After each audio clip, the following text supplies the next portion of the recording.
Got Melanin.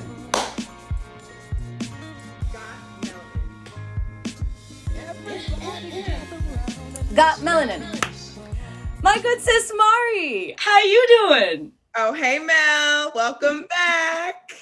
It's good to see you after another, 2 weeks of just watching the world burn and just sitting here and thinking of things to say when we get on this call.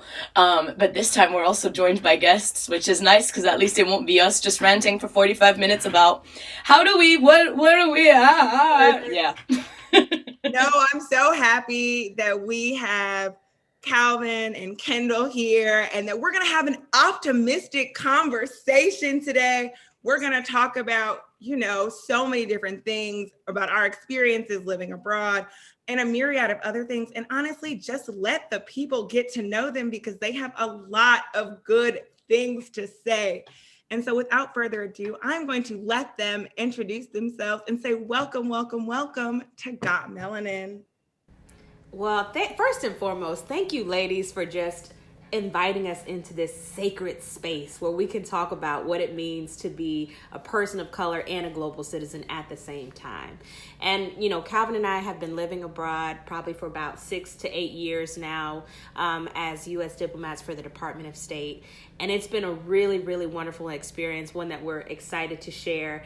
And even before that, as students traveling abroad and working abroad and interning abroad, we think that those experiences are so valuable, and we hope we can encourage someone to consider it for themselves. And we thank you so much for having us on the podcast. We run our own podcast, so we know all the work that goes into it, all the effort. Yeah. We also know the impact that actually happens when people listening to the episode. So hopefully some valuable tips and some experiences are shared that'll help your listeners. So thank you. No, well, thanks for accepting the invitation. It's always exciting. And I think it is exactly what you said. Like, a lot of times, it's hard to know about the world when you don't know the world or see the world. And obviously that in itself is a privilege attributed, right, to someone. Like, not everyone can do it. So if we can always, help to bring stories to light and experiences to light, then hopefully that can help shape someone's idea of the world in that sense.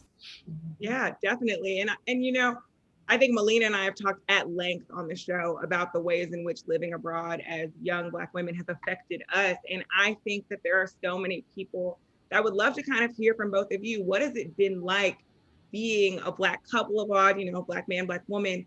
Those mean different things in different contexts. So how has that experience been? Well, I think it's best to trace this back until how this, relationship started. We met at Florida A&M University back in the day. We both had an interest in travel. And as soon as we graduated, I moved to Washington, D.C. Kindall joined shortly after. I proposed. Mm-hmm. And literally probably a year later, we were in Bangladesh. Mm-hmm. And then since then, we've lived in Bangladesh. We've lived in Colombia. We're headed off to Amman, Jordan later on this year. And I tell people all the time that, the greatest asset that we have is each other. Being able to navigate different careers and basically the international space together is a beautiful thing. Mm-hmm. And then I would say, professionally, being a couple is a really powerful thing, because I think whether or not you are in a romantic relationship, it's important to be in community when you're abroad. And so I think that for us, what has made us successful in this career, what's allowed us to continue to rise and to go forward, is that we can bounce these ideas off of each other. We can be strategic together. We can sit down and think about, okay, what happened to us today?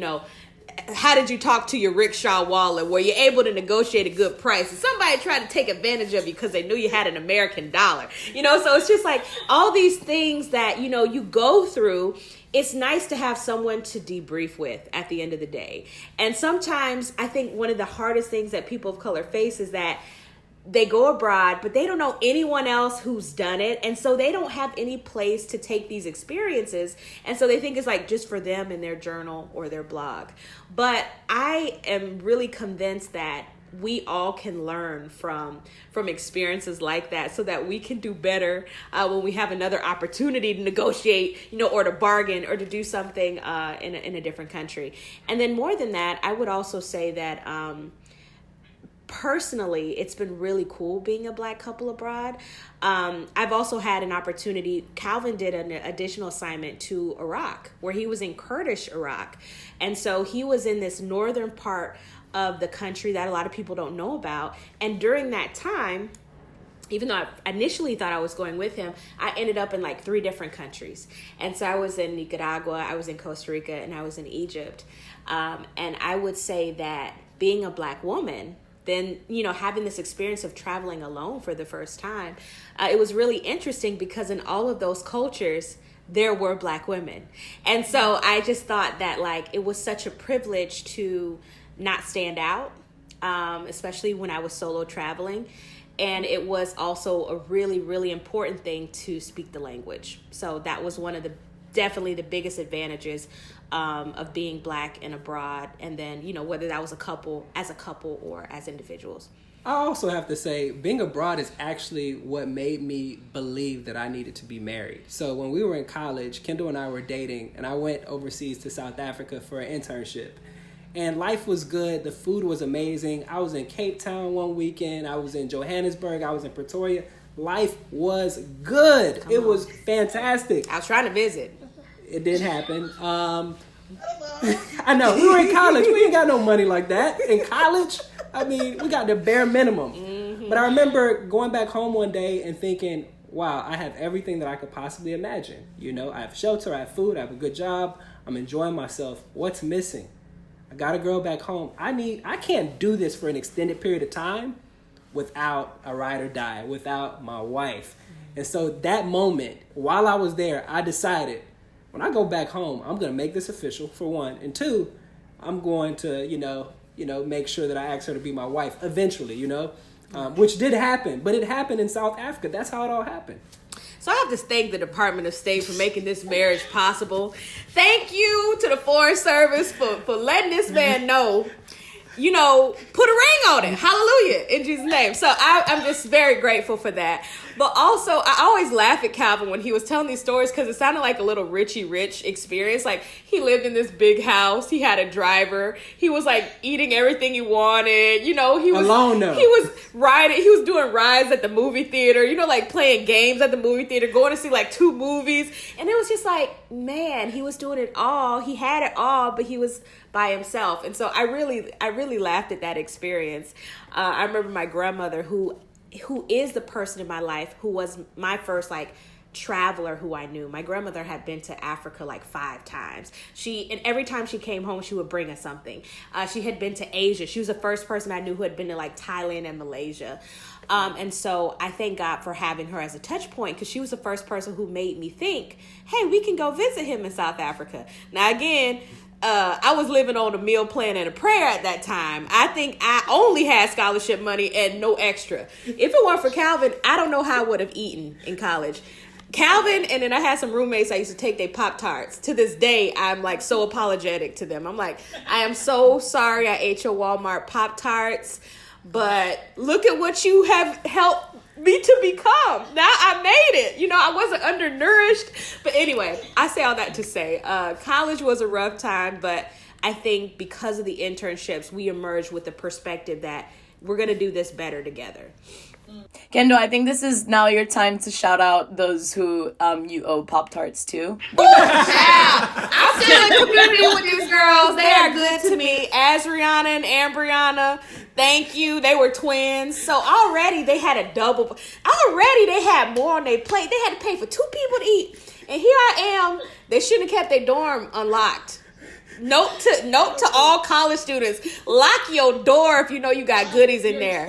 I knew they had great value Walmart brand goodies in there. Wait, she said great value. Great value, not Great even the value. real kind. I knew they had the Walmart generic goodies in there. And I'm like, am I really hurting them if I take this pack of Pop-Tarts? I think I need it more than they do.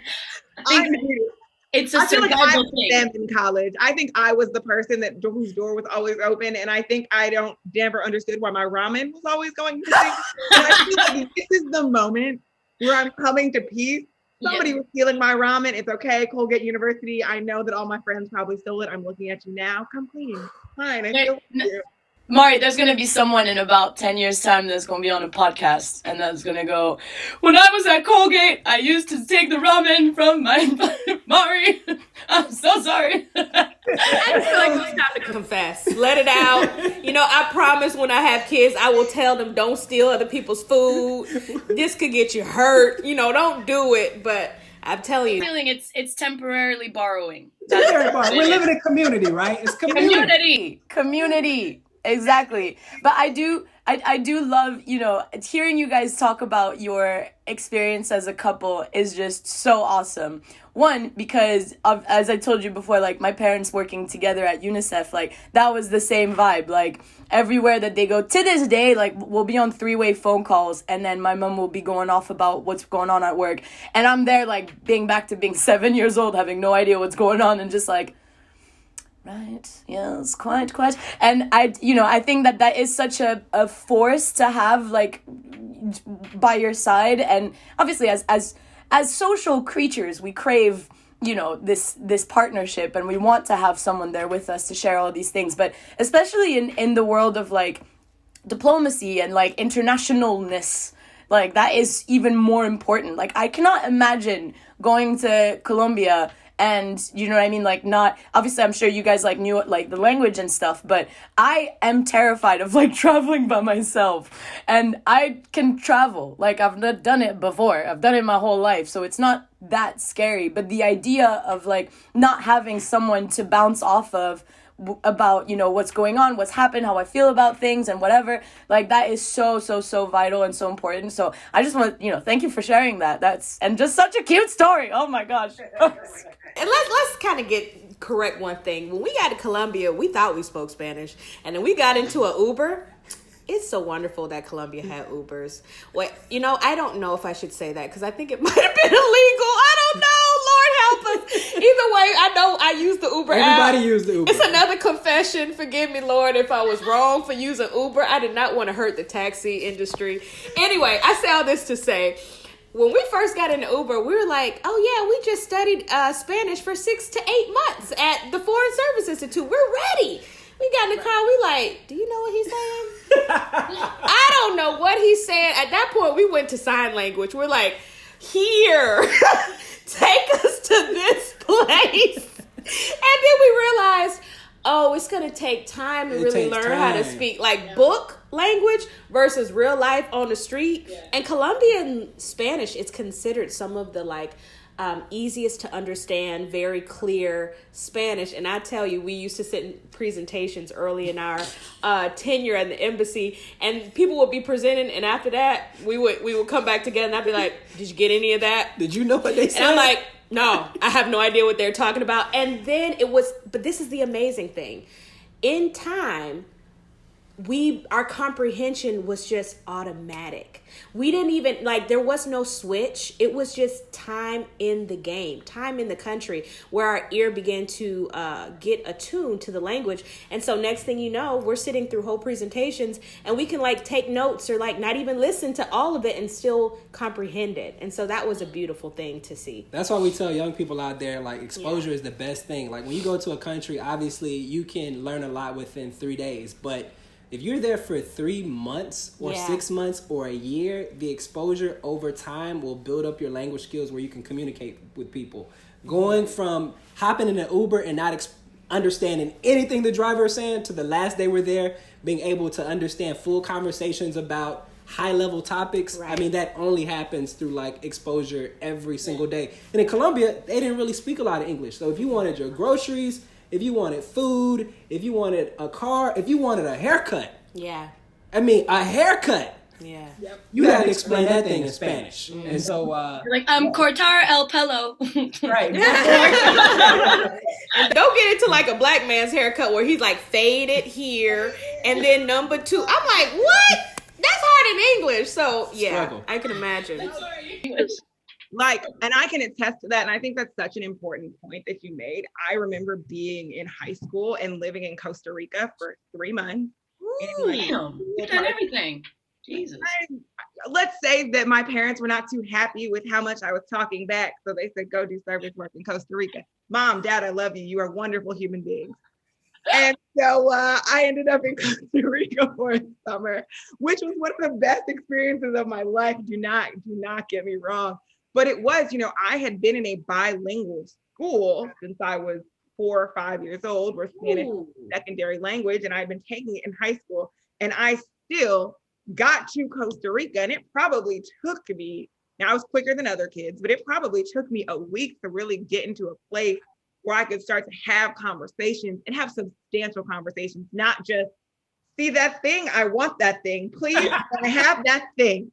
And so when I could start to really communicate and to talk about those experiences, I really appreciate that you guys are vulnerable and saying it's not gonna come like that. Because I think people are often so afraid to be vulnerable. And that's one of the issues behind why people don't travel, is because they don't want to be alone. They don't know the language. They're afraid of joining somebody else's community. And I think what all 4 of us on this camera can attest to is being able to jump out of your comfort zone and do that really does start to foster a new level of global understanding. So I appreciate that. That and the Black love thing is really just touching hearts over here. I really think that a phrase that I learned a while back is so true, and that is vulnerability builds trust. And I think that there is this concept sometimes about Americans, or sometimes about people who are from what we consider like first world nations, or like they're from Europe, or they're from Australia or New Zealand.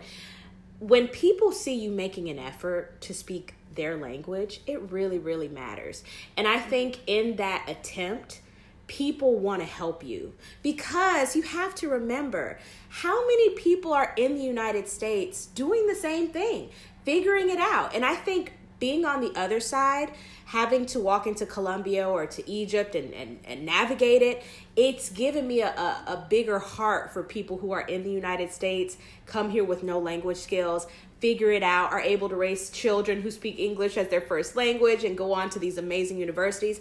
It's given me a lot of compassion for their struggle, and also just for their resilience. And so I think that even if you're not the one figuring it out, you can be the helpful person. If you see someone struggling in a grocery store, or you hear someone like trying to figure something out, but they can't because their language is not good, even if you can't speak their language, if you can just be like a kind person and not say, speak English, I think that's very helpful. Amen to that. That's for sure. Compassion. What a crazy thought. Have empathy. Wild. Crazy, what if it were you? Would you like someone to be like, just speak?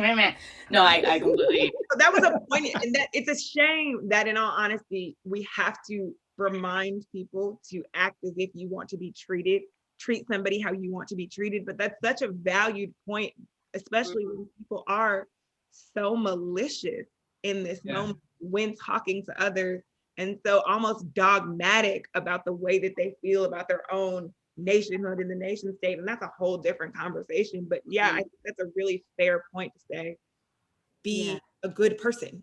Yeah. Just be a good person. It does not take that much. So are you guys abroad right now? Are you what's the situation? Yeah, so currently we're in Washington, D.C. right now. And later on this year, and later on this summer, actually, we're headed out to Amman, Jordan, where we'll be for 4 years living there, working there, breathing there, eating there, vibing there, all that good stuff. All that good stuff. Yeah. So we're really excited because Calvin knows I've been wanting to get firmly into the Middle East since I was like a junior in college. In fact, we just wrapped up this series on Asia, where we highlighted these 5 different folks who all had these wonderful Asian experiences in different countries: Taiwan, South Korea, Japan, like mainland China. And I think that at the end of it, I had this it's not a come to Jesus moment, but I had a moment of reflection where I was like, who is the first person who told me about Asia and the opportunities there. And actually for me, it was my pastor. And so my pastor was, before he came into ministry, he was this IBM executive. And then he came, later on, he decided to, answer the call. I don't know what ministers call it, but he came into the fold and, and he had a flock and all of that. But I say all that to say he gave us this wonderful, Bible study once on globalization. And in that Bible study, he said there are 2 languages that the United States needs that we are deficient in. And one of them was Mandarin and the other one was Arabic.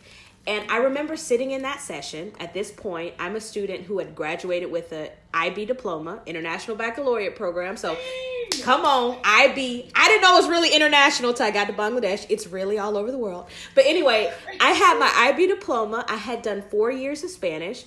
I had been to the Dominican Republic once. Saw then that the Spanish I was learning, and at that point, that was like classical Spanish literature, was not going to help me get water in the Dominican Republic, right? So I knew that, in my opinion, what I was learning in class was not going to help me at that point, it felt like it was going to help me in the real world. But I had this love for language. And so when he said that, I thought to myself, okay, we've got Mandarin here, and I thought about what it would be like to study Mandarin. And then I thought about Arabic, and I said, you know what? Maybe I'll blend in.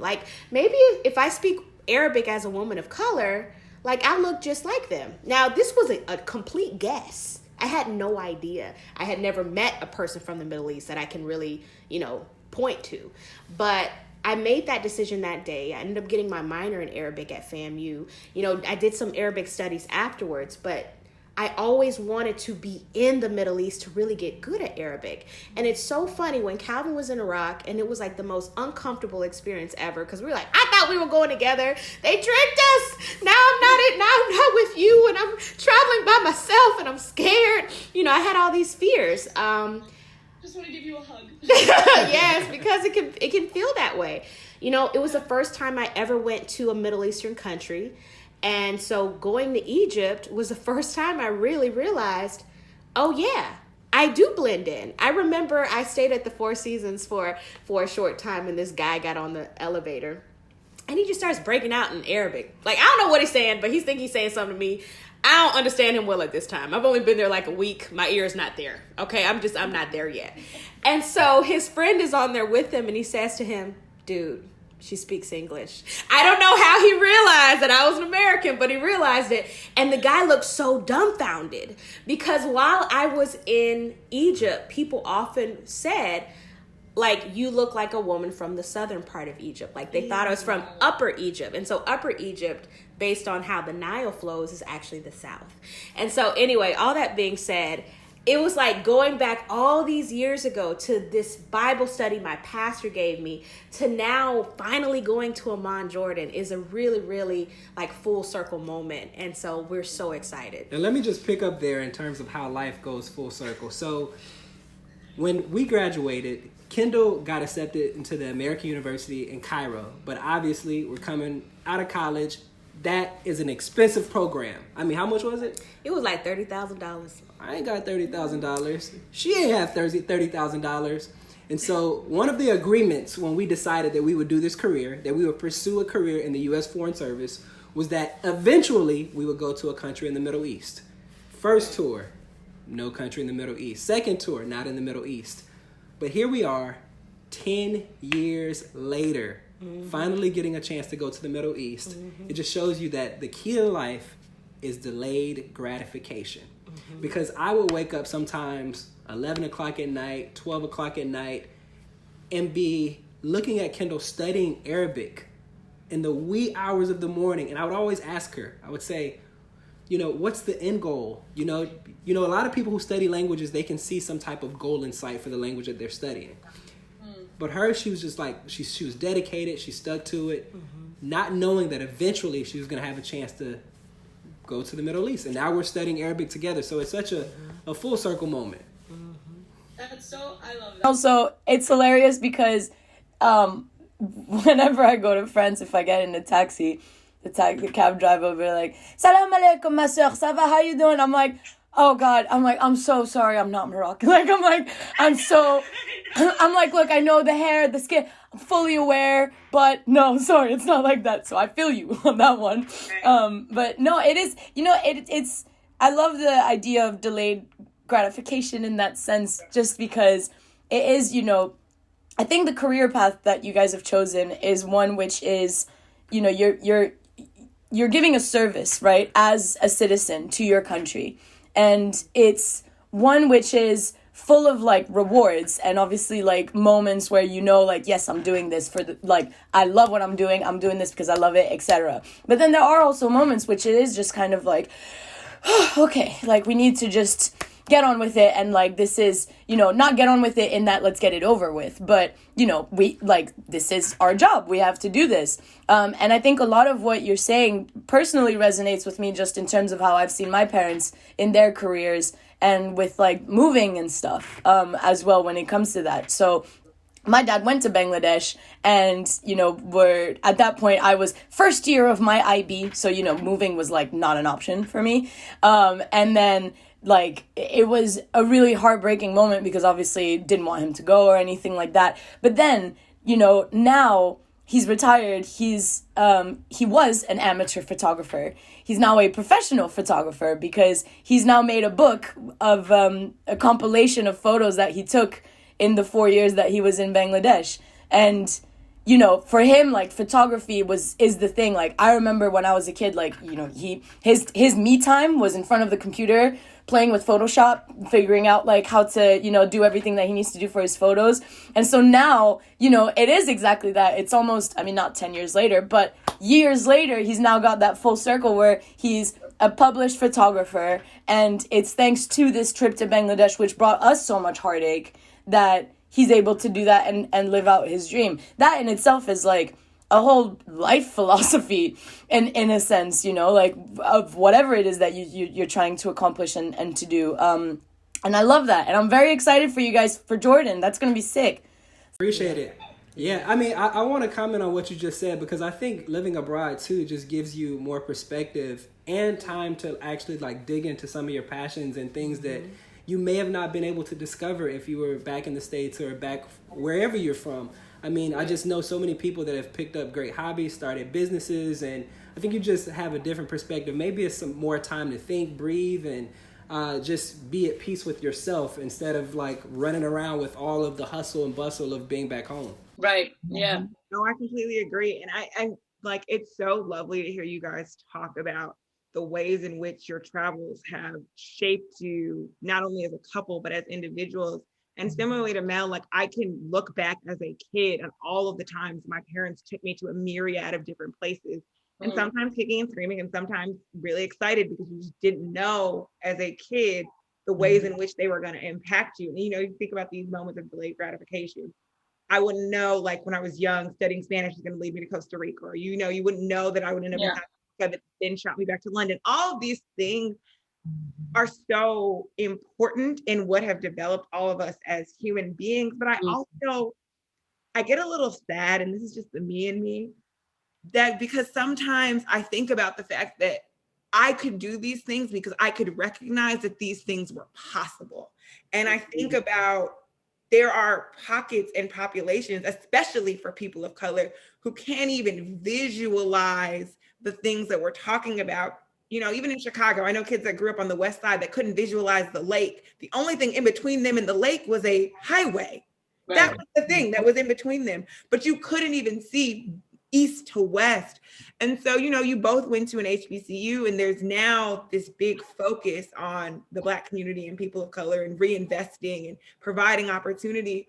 How do you think you start to surmount that lack of visualization of these things? How do you start to say there's this new career path, there is this travel option? What would you guys say to young kids that are starting to think, or now are going to start to think about it because they watched our show? So there are honestly both of the things that you say I have to touch, because one, you're talking about, first of all, your father. I need to go back to that for just a second, who had a heart for something else other than what he did, you know, and he never let that go. And that connects so well to what your question is now. And so one of the things that Calvin and I have been so insistent upon as graduates of HBCUs is making sure that other people who look like us and who have gone to HBCUs have an opportunity to go abroad and to just see themselves beyond their borders, beyond their own limitations. And so that's one of the reasons why we started the podcast, because in the podcast is called the Haze Exchange. And what we recognized is we were getting older, we were getting further in our career, and we were losing touch with young people. And that was really always our heart. A lot of people don't know this about Calvin, but, well, some people do. But Calvin is an incredible orator. I mean, when we were like young and married and broke, one of the ways that we like survived. So back then I paid the bills. I had the big bills. It's true. Calvin was in his master's program, so I was working in government. I was like, I got the apartment because I wasn't gonna let him choose it. I was like, no, I'm gonna get the apartment. And when you come back from your State Department internship in Djibouti, it'll be ready. I just need you to pay for the groceries. So back then, Calvin used to not only, he had this stipend as a Wrangle Fellow, but he also worked in the library and he had speaking engagements. And Calvin would go to these different high schools and speak about, you know, overcoming obstacles. Calvin is like the product of being raised by like a single mother. He had a great village around him. You know, he moved around a lot as a kid, and not to different countries, but just to different neighborhoods, sometimes living with family, you know, sometimes not knowing exactly where they were going to stay. And he is truly a testament of overcoming. I mean, Calvin has taught me a lot about persistence, but I say that to say, I think it's so important, one, to have these stories like what you're doing here and what we're trying to do in the podcast so that people can have a vision that there are folks who look like you, who worked for JP Morgan in Hong Kong, who started a school in Kenya, who served as an athletic director in Panama, who, you know, like who have done a host of things. You are not alone. If you go out there, I guarantee you there's other folks who look like you out there. Everywhere we've gone, we've had a very robust community who was like a Black diaspora community. Sometimes they were originally from Haiti, but most of the time they were U.S. citizens living as expats, sometimes working for the embassy, sometimes working at an international school or for an international organization.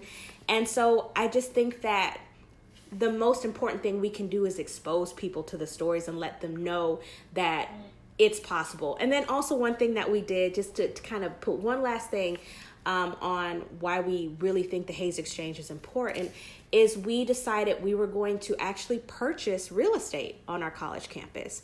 And so Calvin and I knew that it was good to have like a virtual impact, but we wanted to have a long-lasting physical, tangible impact.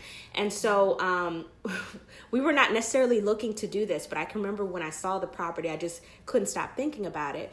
And we were able to buy this like an 8-bedroom, 4-unit property, like in the heart of our campus. And so it's a way for us to kind of reinvest in a place that invested in us and also begin to shape a community that will know we exist, but also will have access to other resources to understand that there is life beyond, just beyond Florida A&M University or Greek life or whatever organization you're in. There is a world out there waiting for you. And the world that we have seen loves our culture, is very interested in African-American like history, culture, music, dress, all of that stuff. And they're waiting for you. All you have to do is show up.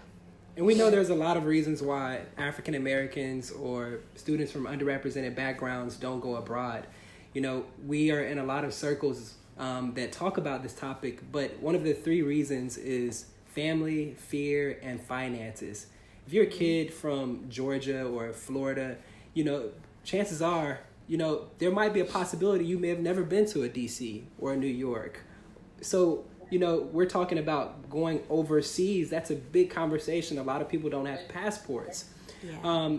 And then when you look at some of these careers that are international in focus, take the State Department for an example. Mm-hmm. You know, less than 5% of the people in the State Department are African American.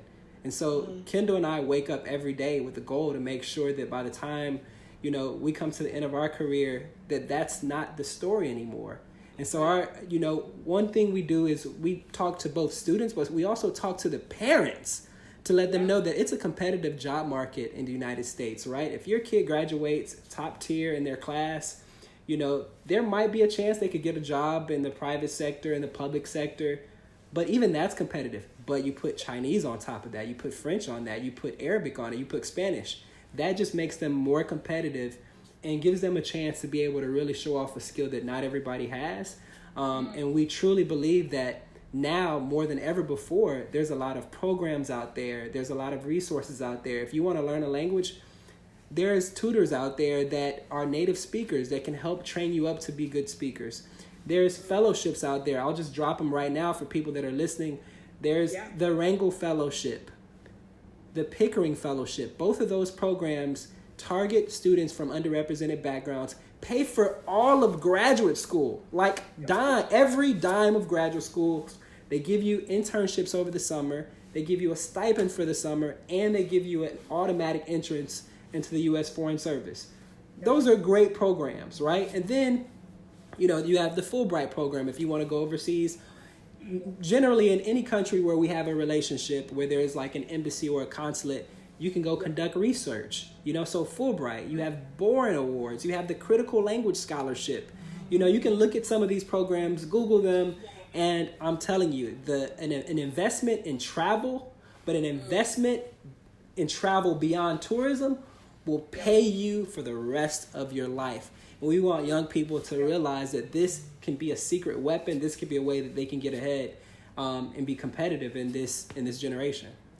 And I'm so glad you brought up Wrangler and Pickering, because all of you watching, you know, this show is brought to you by WCAP.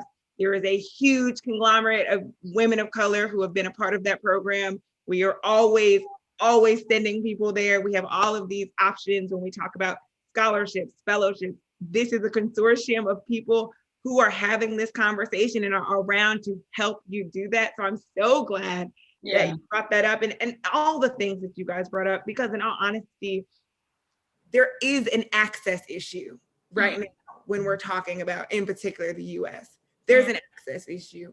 And to be the people that we can show and say, you did it, you were resilient, you pushed past all the odds, you did more than you needed to get to where you wanted to be. It is so nice to sit here. Mel and I often talk about, how do you give people hope in these moments? How do you people show them that resilience is really what's going to get you somewhere? And I often say we stand on the shoulders of the people before us, and you guys are continuing to show today, you know. Literally, pipelines, create a pipeline. Well, that, and I'm just getting mad legacy vibes right now. Yep. Like that is and I think that is, you know, ultimately the most important thing, you know, even so, like when I think of, for instance, like Black and African communities in France, like we don't have the same, you know, we've got that one person per generation that's like the mouthpiece for the whole community.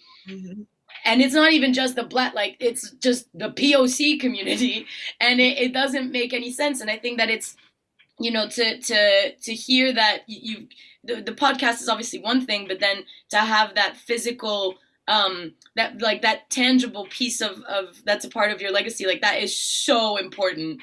And I'm just so thankful that you like have come on and said this, because this is, and also just as a side note, this is the first time in a long time that we've done an episode where I don't want to cry. That is true. Melina is always one step away from tears on the show, so we appreciate that you guys have allowed us to not have a one step from tears episode. Like, literally, thank you. I don't know that I could handle, like. Look, there are so many things we could say to both of you about how abundantly grateful and blessed and the gems that we feel like you guys have just dropped on us, as we always say. But just to show the visualization of you two in so many ways, it means something to people. I will leave it at that. I will defer to Melina for a question, because I'm going to leave it at that. and now you're gonna make me cry. No. Oh, almost. Almost. We were so close. And yet this is what happened. No, so I let's get back to travel for a bit, shall we? I love hearing anecdotes of just like what is the craziest thing or the most like I was not expecting that moment that you like had at any of your like during any of your tours, or if do you know what I mean, or if there's like something in or sorry It stuck out to you. yeah, or even if it's just like no matter where you go, that there's always kind of like a constant that's like, oh yeah, I'm always going to feel this way when I get to somewhere new, or I'm always going to like pick up on this thing, or do you know what I mean? Like, is there any of those kind of anecdotes? And I guess as well, obviously from the lens of like a Black American couple, that you've just kind of clocked and just gone, oh yeah, babe, it happened again. Like we moved, but it's happening again. So yeah, do you have any anecdotes? Honestly, for me, the biggest surprise everywhere Where we have been is all of the people of color who are there. When I used to be in Bangladesh, I had this crazy job where I would have to investigate visa fraud. And I would have to go into the far-flung villages of Bangladesh and ask people questions in their neighborhoods, in their schools, in mosques, just out on the street. And it was just so, it was a lot. But it showed me that if I dress like a Bangladeshi and I wrap this hair and I ain't talk, I was Bangladeshi. You know what I mean? And I didn't realize how dark Bangladeshis could be. And it was kind of reassuring. And I thought, okay, this is a South Asia thing. Then we get to Colombia. And we go to the second largest embassy event that we do, which is like the African American, it's basically a Black History program, but we are reaching out to the Afro-Colombian population. When those people walked in, and they call them MLK scholars. So we had all these MLK scholars as well as like other professionals. I was like, that looked like my mama, my cousin, my niece, it's they didn't look like, oh, Black, but, different. They looked like if you dropped them into America, nobody would be the wiser. You know what I mean? And then, again, I go to a place like Costa Rica. There's a lady working in the section who looked like she could be my cousin, and then I thought, that's it. It's going to stop here. It's Latin America. I get it.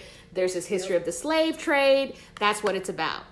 Right. And then I rolled up in Cairo, and literally there was a girl there who looked like she was from Atlanta. I was just like, I'm outdone. She had like the curly hair. I mean, she even had like the regular Black girl look. She was young. I should have took a picture with this girl. I really should have, because people would not believe me. But she spoke that perfect Arabic. I'm like, oh, I had to check. I'm like, is she somebody's wife? Or is she like a real Egyptian? Oh my God. So that has been the biggest shock. And that's what I think happens over and over and over again to me. Or sometimes being in Asian countries and they can do my hair because their hair is nappy as mine. Like Korea sometimes Thailand. I'm like, whoa, look at that afro. Look at that afro. I mean, also like sometimes in DC, sometimes you can see like people from Saudi Arabia who also have that hair. And I'm always just like, Calvin, look at that hair. Look at that hair. Look at that afro. And so to me, it's just one of those things. Like no matter where we go, there I am. Like there's my culture. There's my look. There's my melanin. There's my hair. There's my dress code. When we were in Bangladesh, Calvin did this whole hip hop exchange. And I remember there was this guy, his name was like ABD. He was so cool. He was really cool. And then they introduced us to this guy named Black Zane. When I tell y'all Black Zane looked like he was from Chicago, like it blew me away. And their favorite rapper was like, or their favorite group was like Bone Thugs and Harmony. I'm like, huh? How do you even know they exist? How did you get that here? Like, how did Bone Thugs get to Bangladesh? Anyway. Cassette tapes. Yeah. I don't know. But all I can tell you, American culture is a really, really powerful thing. But I will also say that that's always been the biggest surprise for me. Like, no matter where I go, I'm like, oh my God, Calvin, look at all of these people who look just like us. And that's why we did bring our cousins. Like Calvin has a cousin who was like going to high school. I had one who was, no, he was going to college, and mine was going to high school. And we brought him out, and we took them to not only like broader Bogota, but to Cartagena, and to even a smaller part of Cartagena, which was like the Palenque, where these people were literally escaped. Like they were descendants of people who had escaped slavery. And because of things that worked in their favor, like malaria and the jungle, which provided this boundary between the Spaniards and the escaped slaves, they were able to create an entire society. And there were palenques across Colombia.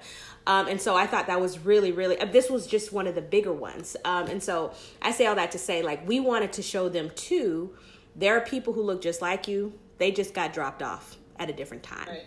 Yeah. And so, yeah, I think that's been my biggest shock everywhere. My reoccurring theme would be similar. And it's just that hip hop is the tie that binds. I'm telling you, like when I did the hip hop exchange program in Bangladesh, I had no clue that there were so many hip hop fans across the world who could break dance, who could rap, who could DJ, who could sing, who were really, really good at it. And this has followed me all over the world. When I was in Iraq, there were people asking about Drake. When I was in Colombia, they were asking about Lil Wayne. You know, when I was in Ecuador, they were asking about Tupac. You know, so wherever you are, you know, people love our music, but then there's a story behind our music that we can explain, which is a very, very beautiful thing. And it breaks down barriers and walls. I'll never forget, one of the things that I like about traveling and really working in this career is that, you know, I don't spend a lot of time when I'm doing the real work, when I say like the real work, going out into community inside the capital city. Mm-hmm. So I'll never forget, you know, going probably about 75 miles out of the capital city to like this very small village. I was going to do an English language presentation to a group of like middle school kids. And I'll never forget, the program went really well, but as I was walking out the door, a little kid, a middle school kid, you know, he had never seen an American in his life. I'm the only American that he's ever seen in his life, right? And so in the local language, he asked me, he says, "Do you know Stevie Wonder? Do you know Michael Jackson? Do you know Drake?" And we have a full out conversation about American artists in the local language.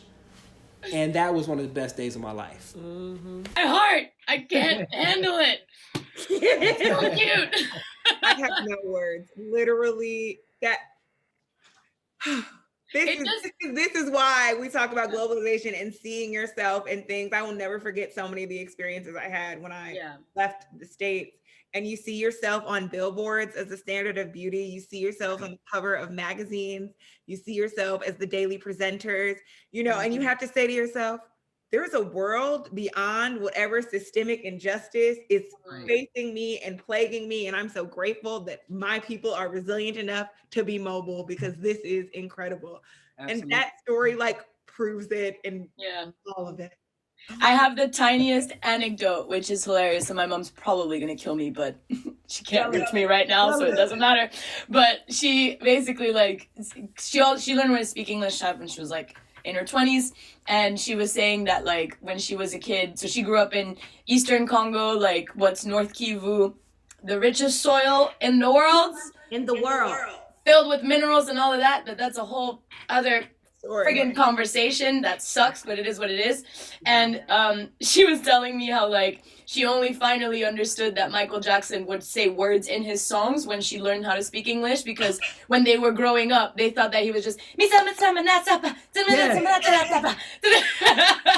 I was like, does he say words? That's a good like. Well, I think a lot of Black people thought that too. So I think a lot of Black people heard that song and said, I don't know what language this is either. So we'll leave that one to birds. Michael Jackson made up a lot of sounds in general. Like he was like music, you know, in body, you know. So I think your mom should not at all feel guilty about that. Oh no. She's just gonna be mad that I exposed her to it. Right. She's not alone is what she needs to know. She was not the only person that had that thought. There's a lot of people who were born and raised with English as their first language that also went, what language is that? That's so Like funny. when you know all the words, you only know the chorus to the song. Yeah. You don't know the other words, right? Like not at all. It was quite it was quite a good story that just made me realize like, oh yeah, I guess we all know, like, because even with me, like growing up, it was the same thing where I knew stuff and I knew of like area, not even necessarily areas, but I had, again, thanks to like a privileged upbringing, that I was able to go like, oh yes, like there's this whole world and da da da and all these things. And then once you actually kind of grow up and then like learn, I guess, the language behind it, then it's also just like, oh yeah, oh well, that makes a lot more sense now. Right. And I can probably relate to it a lot better. But even the baseline, without understanding it, there's already that relation there. And I think it's, you know, as Pastor Moss so gracefully baptized us as the Diaspora Divas, I do think that like there is this unspoken inherent genetic bond between, like, just in the diaspora of those who have come from like African origins, where, you know, I'm sat here today with you guys, like I'm not American, like by upbringing or whatnot, but I can relate to the experiences just from even having been to Congo when I was like only 19, and, you know, discovering that whole world there and understanding like, okay, so that adds to like why, you know, technically this is a theory I've been working on for a few years. I love theories. So in Congo, there's a thing called la sap, which is like la sapologie. So it's like, it's kind of like a philosophy, but it's not. And it's essentially, you are dressed to impress. There is no, your paycheck is going into your like, you need the best garments in the whole world, because it is, I think SAP stands for like Society of the Elegant and Well-Dressed kind of thing. So now I'm like, okay, yeah, SAP makes sense, etc., etc. Moved to the US when I'm like 8. Find out about like Southern culture and stuff, and just, you know, you gotta wear your Sunday best. And I was like, oh, This is it. Yeah. donc vous avez la SAP là-bas. I was like, so that's SAP in the US. And you know what I mean? And then here, like now in the UK, like if you dress well, that means that like you've got all of the design, like whatever stuff. So it's just this baseline of like, there is that feeling where like we are proud and we're like, yo, I got this melanin that's popping and glowing, and you gonna see it pop and glow through these clothes that I'm gonna wear and showcase it and da da da. I just thought it was so great. And yeah, Got melanin. got melanin, exactly. That's it. And yeah, that's what this is. Mel and I, we always joked at the beginning, Mel, we literally have met once in our entire lives and are from very, very different worlds. And we still do this show every 2 weeks because we get each other. So having you guys on here to talk about that is also incredibly helpful. We're nearing the end of our show, which always makes me so sad. But I want to give you both an opportunity to just give final thoughts, anything you wish, you know, you knew before you started going abroad, anything that you want to tell our listeners. I know you've already dropped so many gems on them. They've probably got a notepad. So anything else that you guys would want to say before we have to depart our lovely show? I think it's important for people of color, specifically people who are of the African diaspora, whether that's born in America, Latin America, or in Africa, or wherever they were, you know, claim nationality, that we have actually a lot more natural allies than we would know. The struggle, as specifically the Black American struggle, the civil rights movement, is something that the whole world witnessed. And I think that even people who aren't African in origin have this respect, because there are minorities all over the world struggling for the right to be full citizens in their country. And so I think that we should really embrace and know our struggle well, and recognize that there is beauty in the overcoming. There is beauty in the fact that it's still unfinished, that it's still a work that has to be completed. And for those of us who are born into this generation, specifically if we were born in the United States as Black Americans with this legacy, that we should not be ashamed of what we've overcome. that it allows us to connect to so many people and to so many struggles that are happening all over this earth. And so I think that the empathy that comes with being a person of color is going to allow you to have great cultural competence. And if you can use that to your advantage and allow your background to become a weapon for you, a weapon, and not really a weapon in a negative way, but really more of a bridge that allows you to connect with people, and you sharpen that tool, or you sharpen that bridge with great language skills and with real international travel. I think there's just nothing that you can't do. I think there's no place you can't go and feel like you belong. And allow your melanin to work for you. It's an asset, not a liability. And in many places, it works for you. It works for you. So don't be afraid to show your melanin and to be your full self wherever you are. When it comes to going abroad, we are just picking up where our ancestors left off. You know, there were so many different African Americans and people of color that went abroad before us. You think about people like Muhammad Ali. You think about people like Alice Walker, Paul Robeson, W.B. Du Bois. You know, these are people that took advantage of their right through the 14th Amendment to take their passport and travel. Now, they face some hardships and challenges, but if you take anything away from this podcast interview, just know that because you have the ability to travel, you have the ability to exercise your right. And so we want people to know that, you know, if you study abroad, you intern abroad, you work abroad, and if you learn languages, it can be the key that unlocks the door. And your melanin will keep you there and keep you happy. All right? And now I cried. Now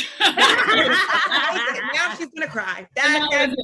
Now she's going to start tearing up. You guys, there are no words to express our immense gratitude for you both coming on the show. Your ability to be vulnerable, your ability to talk about resilience and resistance and the realities of all the things you face, both good and bad, is both humbling and absolutely wonderful. You know, you both are always welcome on this show and this safe space.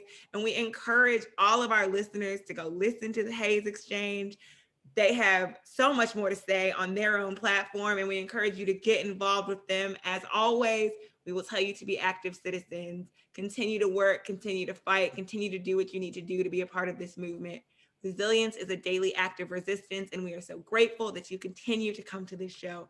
And as always, thank you for coming to Got Melanin.